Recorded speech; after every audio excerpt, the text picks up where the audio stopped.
Audio Jungle.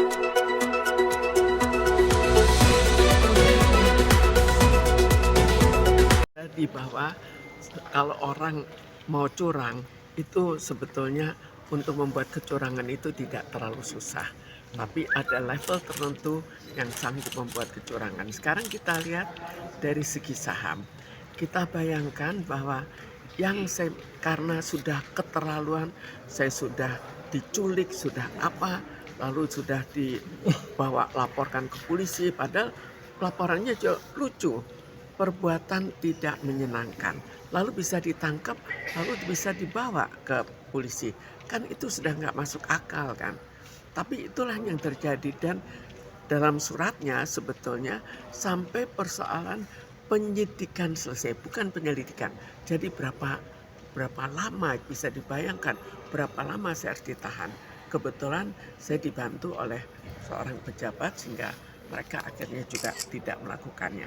Sekarang kita lihat dari persoalan apa yang terjadi. Jadi karena sudah terlalu parah, saya sudah diculik, sudah macam-macam, sudah terlalu sering dipersoalkan dengan macam-macam cara, maka saya meminta mundur dari CV.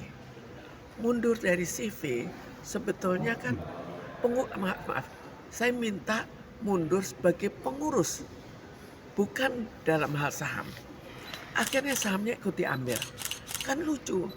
Tapi lebih lucu lagi, putusan pengadilan mengatakan bahwa kalau kita mundur sebagai pengurus di suatu CV, maka otomatis terkait dengan semua kepemilikannya. Tapi sekarang kalau kita lihat, kenapa anggaran dasar berlaku berbeda? Kenapa putusan putusan dari hakim berbeda dengan anggaran dasar? Apa sekarang anggaran dasar sudah tidak berlaku? Apa KUHP sudah tidak berlaku? Kok begitu gampang hakim yang menganggap diri sebagai Tuhan bisa membuat suatu peraturan yang berbeda dari peraturan yang dibuat oleh undang-undang? Ya itu yang akhirnya sampai 2 kali tetap saja jawabannya sama.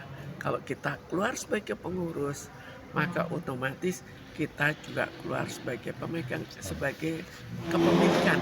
Tapi juga nggak dibayar. Lucu sekali itu. Jadi memang sudah hukum itu betul-betul mutlak dan sebetulnya saya anggap sih bukan Tuhan, kalau Tuhan itu adil.